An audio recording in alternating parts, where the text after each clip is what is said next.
एक समय की बात है। एक समृद्ध नगर में विक्रम नाम का एक व्यापारी रहता था। विक्रम बहुत बुद्धिमान था, लेकिन उसकी बुद्धि हमेशा दूसरों को नीचा दिखाने और खुद को ऊपर उठाने में लगती थी। नगर में एक सीधा साधा गरीब ब्राह्मण रहता था, जिसके पास पूर्वजों की दी हुई एक अनमोल स्वर्ण मुद्रा थी।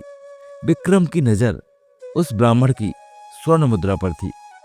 विक्रम ने उस ब्राह्मण को अपने घर दावत पर बुलाया और बातों ही बातों में उसे लालच दिया कि वह उस एक स्वर्ण मुद्रा से 100 मुद्राएं बना सकता है। ब्राह्मण झांसे में आ गया और उसने अपनी इकलौती संपत्ति विक्रम को दे दी। कुछ दिनों बाद जब ब्राह्मण अपनी मुद्रा वापस मांगने आया, तो विक्रम ने साफ मना कर दिया और कहा, कैसी मुद्रा?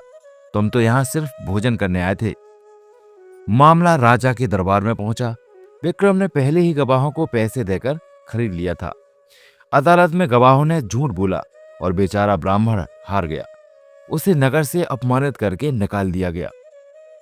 विक्रम अपनी जीत का जश्न मना रहा था, तभी उसके कमरे में एक रहस्यमयी परछाई प्रकट हुई। विक्रम, तुम कौन हो? मेरे कमरे में कैसे आए? परछाई, मैं पाप हूं जिसे तुमने आज जन्म दिया है। विक्रम हंसते हुए, तो मुझे डराओ मत, मैं तुम्हारा पिता हूं। मैंने ही तुम्हें पैदा किया है। परछाई और गहरी हो गई और एक भयानक आवाज गूंजी, मूर्ख, पाप का कोई पिता नहीं होता। पाप का बाप अहंकार है और अहंकार का अंत विनाश। तुमने आज एक गरीब का हक नहीं मारा, बल्कि अपने पतन की नींव रखी है। अगले ही पल महल में आग लग गई। विक्रम की सारी दौलत, जिसके लिए उसने पाप किया था, राख होने लगी। वह अपने स्वर्ण मुद्राओं को बचाने भागा, लेकिन जलते हुए मलबे के नीचे दब गया।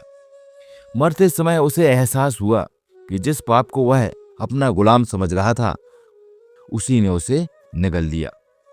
इस कहानी से हमें सीख मिलती है। इंसान को लगता है कि वह चतुराई से पाप करके बच निकलेगा, लेकिन अहंकार ही वह बीज है जो इंसान को अंधा कर देता है और अंत में उसका सर्वनाश कर देता है। आपको कहानी कैसी लगी? अगर पसंद आई हो तो हमें सपोर्ट करें। अब आपसे मिलेंगे हम अपने नए वीडियो में एक नई कहानी के साथ।